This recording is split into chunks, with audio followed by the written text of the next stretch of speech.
Hello வணக்கம். இது உங்கள் சிவி ஸோன்னு சொல்லணும். எப்படி இருக்கீங்க? இப்போ பார்த்தீங்கன்னா சம்பவம் ரொம்ப கஷ்டம்.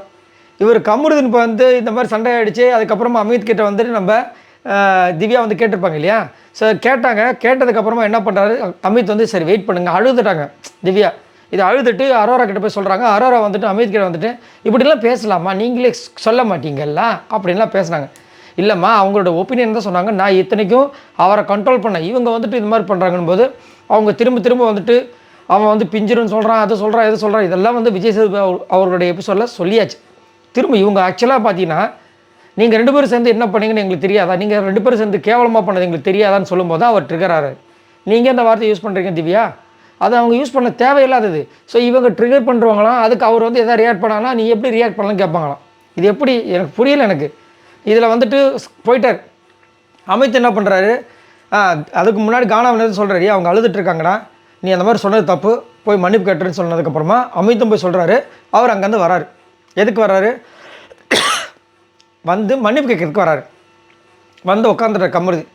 அப்போ கமருதீன் வந்து ஆரம்பிக்கிறார், திவ்யா நான் அதை சொல்லியிருக்கக்கூடாது தான், சாரி அப்படின்னோடனே உங்கள் சாரி எங்களுக்கு எனக்கு எதுக்கு அப்படின்றாங்க.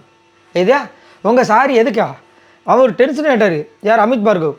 ஏங்க திவ்யா இப்போ தானே சாரி கேட்டிங்கன்னு. இல்லை அவர் வந்துட்டு இப்படி பேசிட்டு போவார், நாங்கள் சாரியை அக்செப்ட் பண்ணோமா?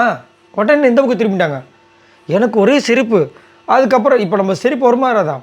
அப்போ இவர் என்ன பண்ணுறாரு, அவங்க அதிகப்படியாக அப்படியே பேசினாங்க. அன்றைக்கி அதை பண்ணார், இன்றைக்கி இதை பண்ணார், வார்டனாக இருக்கும்போது அதை பண்ண இதை பண்ணேன். உடனே அவர் என்ன பண்ணுறாரு, இதை பாருங்கள், இதுக்கு தான் நான் சொன்னேன், நான் எனக்கு உங்களுக்கு செட் ஆகுது, நான் உண்மையிலேயே மனசார வந்து சாரி கேட்கணும்னு வந்தேன். இவங்க பாருங்கள் இங்கே போய் இப்படி போய் வந்தாங்கன்னொன்னே ஆப்போசிட்டில் வந்துட்டு காலாவதுக்கு சிரிப்பு வந்துடுச்சு. சிரிப்பு வந்தோடனே இவர் என்ன பண்ண, ஐயோன்னு சொல்லிட்டு ஓடிட்டார். யார், நம்ம கமருதீன் ஓடிட்டார். ஓடினவனே இதெல்லாம் கரெக்டாக காணா வினோத், அவன் என்ன சிரிச்சுட்டு ஓடுறான்னு சொல்லிட்டு இப்படி திரும்புகிறாங்க திவ்யா.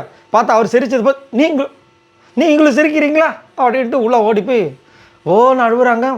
ஒரே சிரிப்பு. எனக்கு என்னாலே கண்ட்ரோல் பண்ண முடியல, என்னடா நடக்குதுன்னு. ஏன்னா திவ்யா வந்து இந்த மாதிரி பண்ணக்கூடாது, தப்பு, ரொம்ப தப்பு.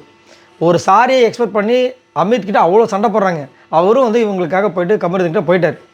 கமருதீன் நீங்கள் வந்ததுக்கப்புறமா சாரி சொல்லும்போது எனக்கு உங்கள் சாரி வேணான்றாங்க. வேணான்னு சொல்லிட்டு திரும்ப பழைய கதையில் இழுக்கும்போது அவர் காண்டாயிட்டார்.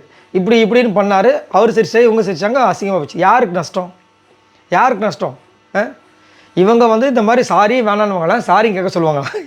ஐயோ, எனக்கே தலை சுற்றுறா சாமின்ற மாதிரி இருந்துச்சு. ஸோ இதை பற்றி உங்களோட கருத்துக்களை சொல்லுங்கள். பாய் நண்பர்களே.